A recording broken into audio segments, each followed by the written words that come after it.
No, my first guest is a movie star who also happened to live in my building. Now he's appearing in his own sitcom on ABC called Freddie. Here's a look. How's your grandma? I used to see her at Mass sometimes. Pretty good. She's living with me now. How about your sister? I heard she got married. And had a kid. They live with me now. And Joe? My brother passed away. Oh, I'm sorry. But he had a wife. She lives with me now. Please welcome Freddie Prinze Jr.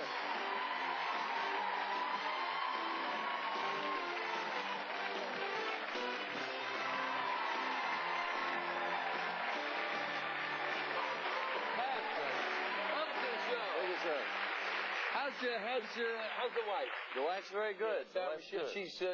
In fact, did she have something to do with you being here? She said that you have the most comfortable chairs. Is that what it was? Any show, and she's absolutely right. Well, so nice. I'm glad. Well, listen, it's really nice. I'm a big fan of hers, and it's nice of you to be here. Did I hear that you hurt yourself? Is that true? Yeah, but I don't know how. Well, you're all broken up. Yeah, I'm accident prone. But you're playing baseball. You're playing softball before. I've seen you play baseball. I've seen you throw overhand. Yeah, but this is a fast pitch league. This is fast pitch softball. 60-foot bases, bunting and stealing, fast pitch. Yeah. You can steal too. Yeah, you can steal in this league. See, I played in like a sort of softball game, and they brought this girl, Lisa Fernandez. Oh, she's an Olympian. She pitched to me once. Yeah. She's crazy. She pitched 3 innings of no-hit baseball against Goose Gossage. Yeah, no, she... like sky highs, and she's going...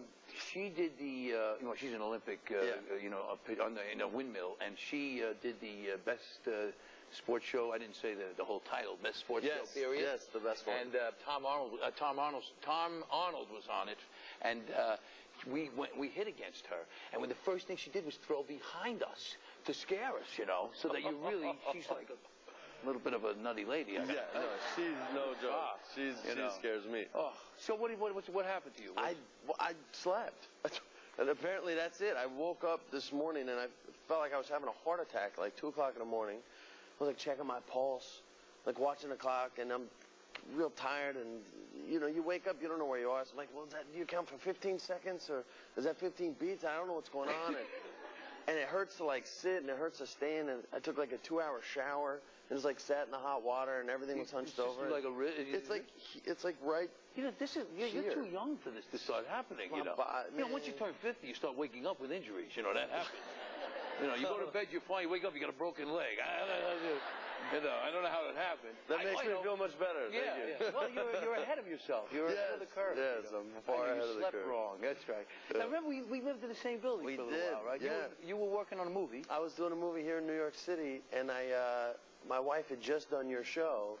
And oddly enough, I think I saw you maybe that night or the very next night. In the lobby. In the lobby. You were coming in, yeah. Yeah, and I put the arm on you right away. Hey, how about doing the show, No, but it was good. And then I heard that you invite everyone to watch TV up at your place, and you never invited me. Well, no, I didn't invite everybody. Everyone in New York City. No, apparently. Just lies him in L.A. and stuff. I see. A few people come by, Oh, okay. No, just lies. Just lies. But we didn't see each other after that, really. No, we didn't. I ended up working on nights and you working days, and we were passing into something. In Brooklyn. Yeah. All right, can we talk about your father for a little bit? Because somebody asked me yesterday, did you know Freddie Prinze? And I said, oh yeah. And then I realized, no, I didn't. No, you know what it was? When I got to Hollywood in '78. He had passed away the year before. Yeah. And he was such a legend there. He was both a legend and also a cautionary tale. I mean, he really was. But everybody talked about him as if. And so I just really felt like I knew him because I knew so many people who did know him. Yeah, he impacted a lot of lives, and it's rare when I hear, somebody like you have the opportunity to say something like that and do. And it's really something that troubled me for a long time because this business sort of swept him under the carpet and didn't want to talk about it. Like it was this mistake. Let's talk about it. He's a groundbreaking guy. Oh my gosh. He's 22 years old and he's in this big show with Jack Albertson, Chico and the Man. Yeah. And yeah.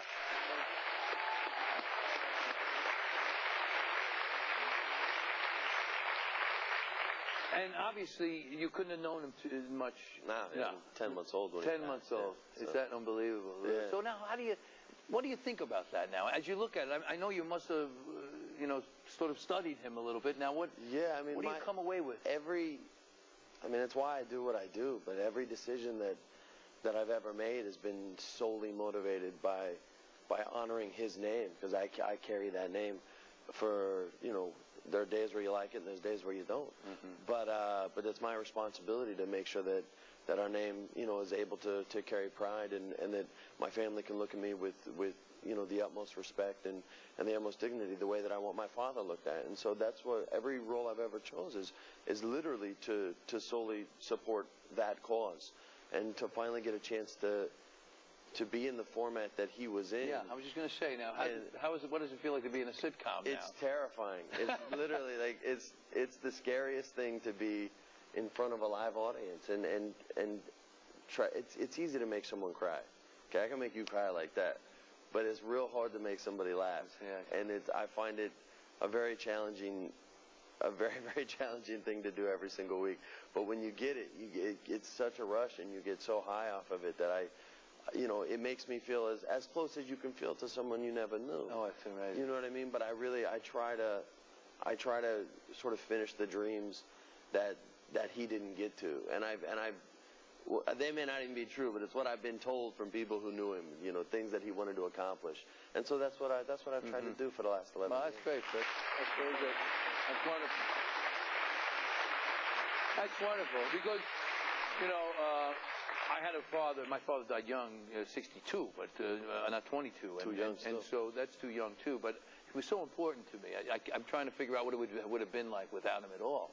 Yeah, it's tough. I think anybody, regardless of what age you are, when you lose a parent, it causes you to grow up a little quicker than maybe you'd like to. Mm-hmm. And I think it makes you stronger for it, and better for it. But I certainly, there's certain things that I just never experienced. You know what I mean? I remember when I was a kid, I would have loved to, just sit down and, have, a midnight snack with my old man, cut a sandwich in half and eat it. I never got that. I don't know if fathers and sons do that, by the way. But that was just, that was my image of, what a father and son did. And not having that experience, you sort of make things up and create this sort of, this image. And I've spoken to many people in this exact same situation who've lost a mother or a father, or sometimes both, and the images that they have, it's always this sort of superhero, larger than life thing, no matter what. You know what I'm saying? No matter what. And it's always even if they had good memories of them, and then they maybe lost their father or their mother when they were 16, 17, the stories begin to take on a life of their own, and they become this larger than life character. Well, I think that's important. I'll be honest with you. I remember only the good. I really do. Yeah. I just remember the good. I know my father had some bad days, but I just remember all the good things he did for me. Yeah. Listen, we're going to talk some more. Okay, yeah, let's stick around for a while. Up next, Freddie and I test our audience on famous Freddies with a game called Right Said Freddie. So don't go away.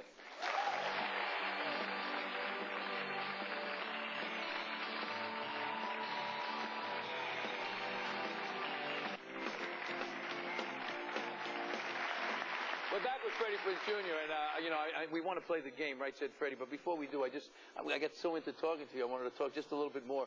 Tell us about the show, because we didn't even. Yeah, oh yeah, it's sort of autobiographical. It's about a guy who's raised by women, and they try to create or turn him into the man they always complain about not having.